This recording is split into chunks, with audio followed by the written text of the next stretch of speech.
ભાવનગરથી એક મહત્વના સમાચાર સામે આવી રહ્યા છે। ભાવનગર વિઠ્ઠલવાડીમાં ફાયરિંગની મોટી ઘટના બની છે। બે સગા ભાઈઓ પર ફાયરિંગ કરવાની મોટી ઘટના સામે આવી છે। કુલદીપસિંહ ઝાલા અને ઋતુરાજસિંહ ઝાલા ઉપર ફાયરિંગ થયું છે। અજાણ્યા ઇસમો દ્વારા ફાયરિંગ કરવામાં આવ્યું છે। બંને ઇજાગ્રસ્ત ભાઈઓને સારવાર અર્થે સરટી હોસ્પિટલ ખસેડવામાં આવ્યા છે। ત્યારે ભાવનગરમાં અસામાજિક તત્વોનો ત્રાસ દિવસે ને દિવસે વધી રહ્યો છે અને આવી અનેક ઘટનાઓ ન્યૂઝ ફોર ઇન્ડિયા દ્વારા તમને બતાવવામાં આવી રહી છે। ત્યારે ફરી એક વખત ભાવનગરમાં ફાયરિંગની મોટી ઘટના બની છે, જેમાં બે સગા ભાઈઓ ઉપર ફાયરિંગ કરવામાં આવ્યું છે। આ ઘટના ભાવનગરના વિઠ્ઠલવાડીમાં બની હતી અને આ ઘટનામાં બંને સગા ભાઈઓ ઉપર ફાયરિંગ કરવામાં આવ્યું હતું। જે બંને ભાઈઓ ઉપર ફાયરિંગ કરવામાં આવ્યું હતું તેમનું નામ છે કુલદીપસિંહ ઝાલા અને ઋતુરાજસિંહ ઝાલા ઉપર ફાયરિંગ કરવામાં આવ્યું છે। જો કે અજાણ્યા ઇસમો દ્વારા ફાયરિંગ કરવામાં આવ્યું છે। કયા કારણોસર ફાયરિંગ કરાયું છે તે હજી બહાર આવ્યું નથી। જો કે હાલ આ બંને ઇજાગ્રસ્ત ભાઈઓ છે તેમને સારવાર અર્થે સરટી હોસ્પિટલ ખસેડાયા છે। જ્યારે ભાવનગરમાં કહી શકાય કે અસામાજિક તત્વોનો ત્રાસ દિવસે ને દિવસે વધી રહ્યો છે। હમણાં વચ્ચે જ એક ઘોઘા સર્કલ પાસે મારામારીની ઘટના બની હતી, તે બાદ શાસ્ત્રીનગર વિસ્તારમાં મારામારીની ઘટના બની હતી। ત્યારે આવી અનેક ઘટનાઓ હોવા છતાં કેમ પોલીસ દ્વારા કોઈ કાર્યવાહી ભાવનગરમાં કરવામાં આવી નથી તેવા અનેક સવાલો ઊભા થાય છે। જો કે એક ઘટનામાં એક મનીષ નામના યુવકનું તો મૃત્યુ પણ થઈ ચૂક્યું છે, જેમનું હમણાં જ સારવાર દરમિયાન મોત થયું છે। ત્યારે ફરી એક વખત આજે સવારે પણ આવી જ એક ઘટના સામે આવી હતી, જેમાં ભાવનગરમાં મારામારી થઈ હતી ને તેવી એક ઘટના સામે આવી છે અને તેમાં પણ તેમના દ્વારા છૂટા હાથની મારામારી કરવામાં આવી હતી, જે યુવકને પણ અત્યારે હાલ સારવાર અર્થે હોસ્પિટલ ખસેડવામાં આવ્યું છે। ત્યારે ફરી એક વખત જે ભાવનગરના વિઠ્ઠલવાડી વિસ્તારમાં ફાયરિંગની મોટી ઘટના બની છે, જેમાં બે સગા ભાઈઓ પર ફાયરિંગ થયું છે। કુલદીપસિંહ ઝાલા અને ઋતુરાજસિંહ ઝાલા ઉપર ફાયરિંગ કરવામાં આવ્યું છે। જો કે અજાણ્યા ઇસમો દ્વારા ફાયરિંગ કરવામાં આવ્યું છે અને કયા કારણોસર ફાયરિંગ કરવામાં આવ્યું છે તે દરેક સવાલો ઉપર અત્યારે હાલ પડદો છે। કારણ કે શા માટે ફાયરિંગ કરવામાં આવ્યું છે અને કોના દ્વારા કરવામાં આવ્યું છે તે હજી સુધી જાણી શકાયું નથી।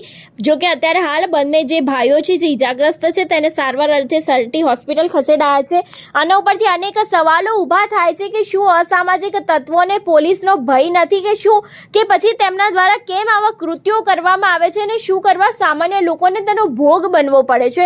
આવો જ એક બનાવ બન્યો હતો થોડા દિવસ અગાઉ, જેમાં મનીષ નામના યુવકનું મોત થઈ ચૂક્યું છે।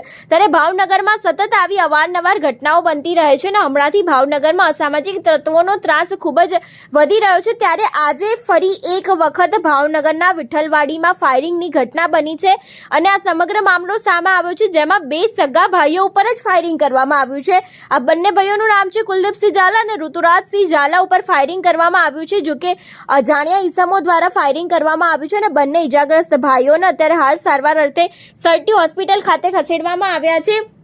અનેક વખત આવા ભાવનગરથી સમાચાર આવતા હોય છે કે અહીં મારામારીની ઘટનાઓ બની છે। ત્યારે એક મારામારી ઘટનામાં મનીષ નામના યુવકનું મોત પણ થઈ ચૂક્યું છે। ત્યારે આજે ફરી એક વખત જે વિઠ્ઠલવાડી વિસ્તાર છે ત્યાં ફાયરિંગની ઘટના બની હતી અને આમાં ફાયરિંગમાં બંને સગા ભાઈઓ ઉપર જ કહી શકાય કે ફાયરિંગ કરવામાં આવ્યું હતું અને બંને ભાઈઓ ખૂબ જ રીતે ઇજાગ્રસ્ત થયા હતા અને જોકે તેમને સરટી હોસ્પિટલ ભાવનગરની જે સરટી હોસ્પિટલ છે ત્યાં ખસેડવામાં આવ્યા છે। કહી શકાય કે આ બંને ભાઈઓનું નામ છે કુલદીપસિંહ ઝાલા અને ઋતુરાજસિંહ ઝાલા। તેમના ઉપર ફાયરિંગ કરવામાં આવ્યું છે। લાગે છે કે અસામાજિક તત્વોને હવે પોલીસનો પણ ભય રહ્યો નથી। ત્યારે ભાવનગરમાં અનેક આવી બધી ઘટનાઓ સામે આવતી હોય છે, તેમાં એક યુવકનું મોત પણ થઈ ચૂક્યું છે અને આજે સવારે જ એક ઘટના બની હતી, જેમાં પણ તે વ્યક્તિ ઉપર હુમલો કરવામાં આવ્યો હતો અને છૂટા હાથની મારામારી કરવામાં આવી હતી। આના પહેલા જે મનીષ નામનો યુવક છે તેના ઉપર છરી વડે હુમલો કરવામાં આવ્યો હતો અને તેને પણ હોસ્પિટલ દાખલ કરવામાં આવ્યો હતો। જો કે સારવાર દરમિયાન તેનું મોત નીપજ્યું છે। ત્યારે ફરી એક વખત આજે ફાયરિંગની મોટી ઘટના સામે આવી છે। અત્યાર સુધી જે અસામાજિક તત્વો હતા તેઓ દ્વારા મારામારી કરવામાં આવતી હતી અથવા તો હથિયારો વડે હુમલો કરવામાં આવતો હતો, પરંતુ આજે તો ફાયરિંગની ઘટના બની છે। ભાવનગરના વિઠ્ઠલવાડી વિસ્તારમાં આ મોટી ઘટના સામે આવી છે અને બંને સગા ભાઈઓ ઉપર જ ફાયરિંગ કરવામાં આવ્યું છે। કુલદીપસિંહ ઝાલા અને ઋતુરાજસિંહ ઝાલા ઉપર ફાયરિંગ કરવામાં આવ્યું છે। અજાણ્યા ઇસમો દ્વારા આ ટોટલી ફાયરિંગ કરવામાં આવ્યું છે અને બંને ઇજાગ્રસ્ત ભાઈઓને સારવાર અર્થે સરટી હોસ્પિટલ ખસેડવામાં આવ્યા છે।